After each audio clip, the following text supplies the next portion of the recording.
I can just talk. Great idea. Okay, so as Donna introduced, my name's Claire. I work at ClimateWorks Australia. And for those of you who don't know, ClimateWorks was founded by Monash University and the Maya Foundation to translate research on climate action to action. And that's what we do. And it's not relevant to Dell computers, but there we go. Yes, and today I'll be speaking specifically about a project we've recently completed, working with local governments in Victoria to help increase their electric vehicle uptake. But first, I did want to start by explaining why we at ClimateWorks work on electric vehicles. So in 2014, we presented our Deep Decarbonisation report, and what that looked at was the pathway that Australia can take to get to net zero emissions by 2050, as is our requirements under the Paris Agreement. And we found 4 key areas of work that we need to do to be able to get there, which you can see up on the screen. Ambitious energy efficiency, generating renewable energy, switching from to electricity and cleaner fuels, and then looking at where you can capture non-energy emissions. And transport is one of the fastest growing sources of greenhouse gas emissions in Australia. Moving from internal combustion or diesel and petrol vehicles to electric vehicles is an essential part of this third pillar, switching to electricity. Electric vehicles could reduce emissions from transport by 9 megatons in 2030, which represents about 6 to 7% of what we need to do to achieve our Paris agreements at that time. So we have been working in electric vehicles for a while. We've produced a number of reports, including the path forward for electric vehicles and the future of private transport in Australia, as well as working with the Electric Vehicle Council to produce the last 2 State of Electric Vehicles in Australia reports. I believe the new one is coming out soon. And I'm sure some of you have heard these stats before, but it's always worth having them in the back of our mind for all the other people who don't know. Momentum is growing. We know that worldwide the electric vehicle movement is really growing speed. 56% increase in sales volumes annually. There are now 11 countries who have been very open about their intention to ban diesel and petrol vehicles in the future. And there's a number of automakers that are also making their commitments to electrify vehicles. So the movement is growing globally, but unfortunately Australia still lags behind, and that's why we've been working on fleets. I didn't realise I was holding this.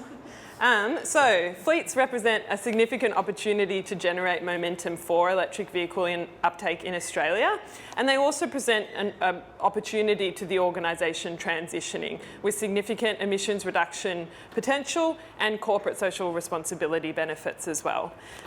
Government and corporate fleets have substantial purchasing power, so they made up 52% of new light vehicles purchased in Australia in 2017, so that's a real opportunity.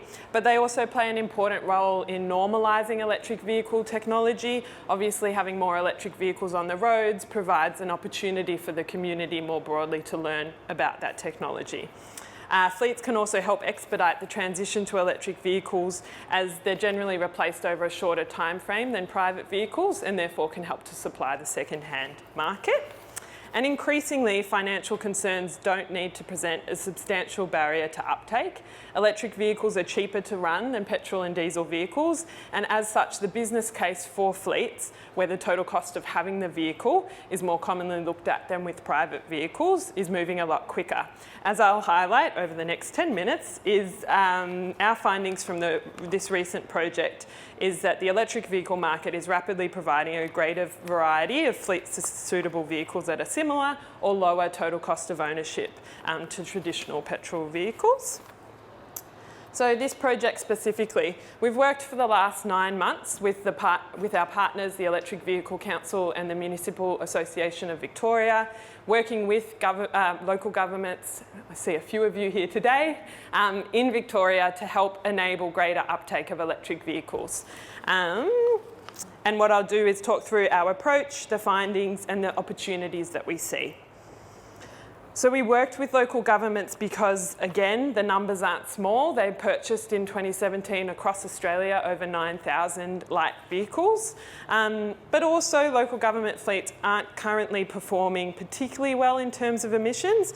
This chart uses the data from the NTC's report on the emissions intensity of new Australian light vehicles and shows that the average emissions intensity of vehicles purchased for local government fleets in 2017 was 195 grams of CO2 per kilometre, which is higher than business and private buyers, but we're not the worst, of course. It's also still lower than the state and federal government.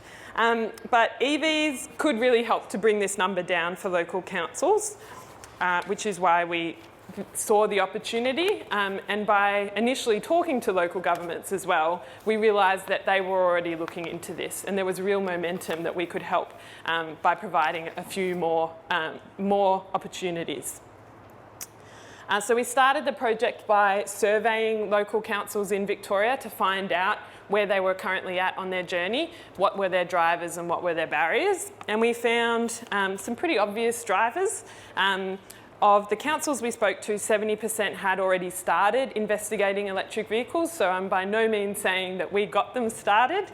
45% had trialled electric vehicles and 20% had one or two already in their fleet.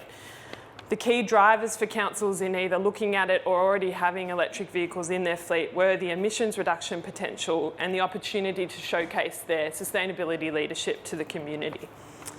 All of the councils that we spoke to had significant emissions reductions targets or plans in place, and electric vehicles was a key part of this work for them.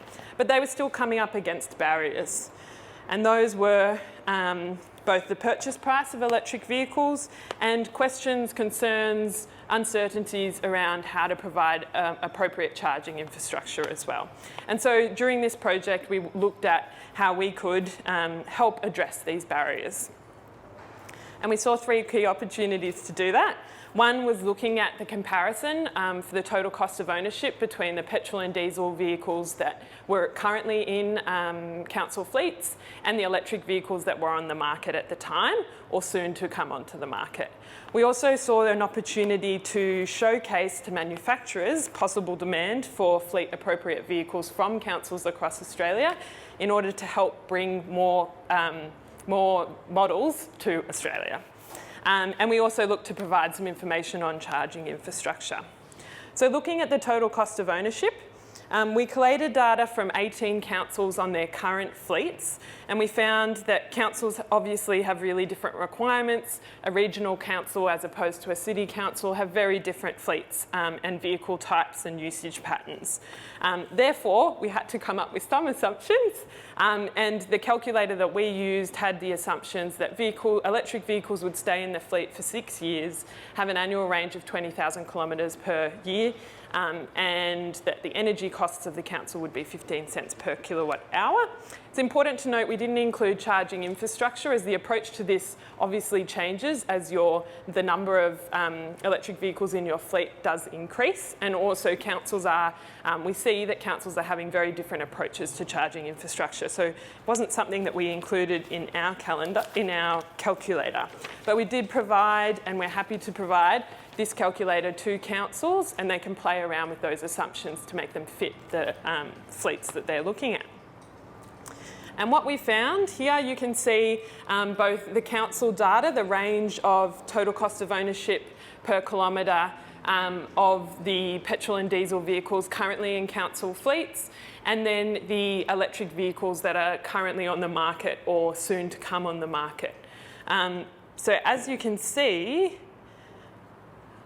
what can we see? We should be able to see it, and therefore I shouldn't need my notes. But anyway, there are electric vehicles currently on the market that fall within or below the range for the total cost of ownership of vehicles currently in council fleets. So we found in a number of examples that councils could be, with the assumptions that we were using, but could be replacing some of their fleet vehicles with electric vehicles at a lower total cost of ownership. As you can see from the Renaults there, it's the major portion of council fleets were at a higher total cost of ownership. It is important to note that the resale value affects a total cost of ownership calculation quite a lot, and it's one of the biggest variables because we don't have a lot of data to draw on in Australia. The expected resale values for the Renaults and the SEA vehicles were provided by the manufacturers, so all of this was informed by manufacturers.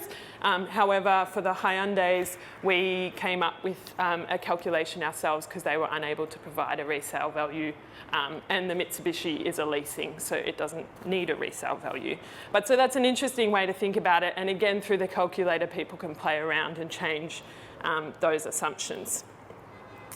As I said, we did also want to take the opportunity to highlight the possible demand from councils in Australia, and this was a key part of the project to pilot this approach to further the electric vehicle transition in Australia by showcasing demand and hopefully increasing model availability, especially at the lower cost end of the market. We had a lot of interest from manufacturers, and one of our key recommendations from the project is that this approach be expanded across different sectors to showcase more demand. We also looked at charging infrastructure. We heard from councils that they had questions on what chargers to install, where to install them, and what management systems they need to service a transitioning fleet.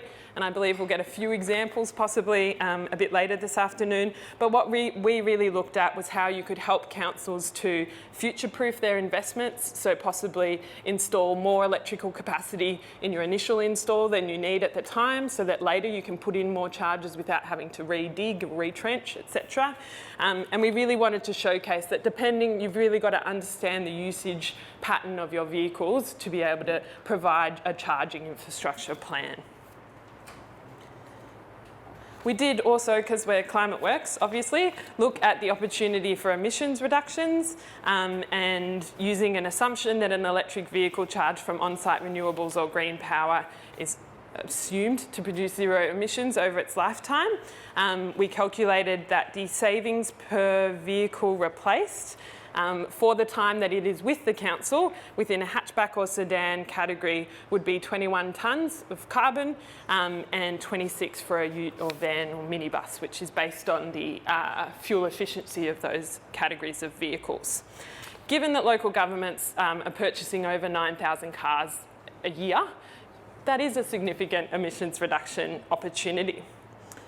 So we've been really happy with the project, and we believe councils have been too. All of the councils have said that they increase readiness, that the project helped to increase their readiness for electric vehicles and have now a better understanding of the business case for EVs. 70% had noted an increased intention to buy electric vehicles. We didn't quite fall in the right financial cycle to actually to get more bought, but definitely increased intentions. And 75% also said they'd use the TCO calculator as a normal part of their process when looking to replace fleet vehicles. So we see this tool as a really important tool to enable fleet transition across sectors. At the conclusion of the project, we've written a report which looks at where we think there could be further work to support councils. And we have 3 key recommendations off the back of that. One is a national capacity building program, so looking to help councils in other states as well.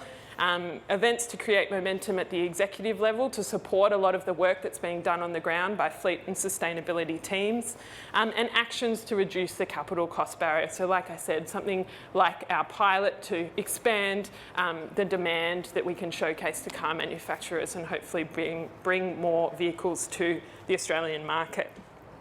So in conclusion, we see 3 key opportunities for councils and for all fleets, which are reducing emissions, showcasing sustainability leadership, and saving on fleet costs. So it's great that you're all here today, and I look forward to hearing about both your fleet transition plans and then them coming to fruition. So thank you.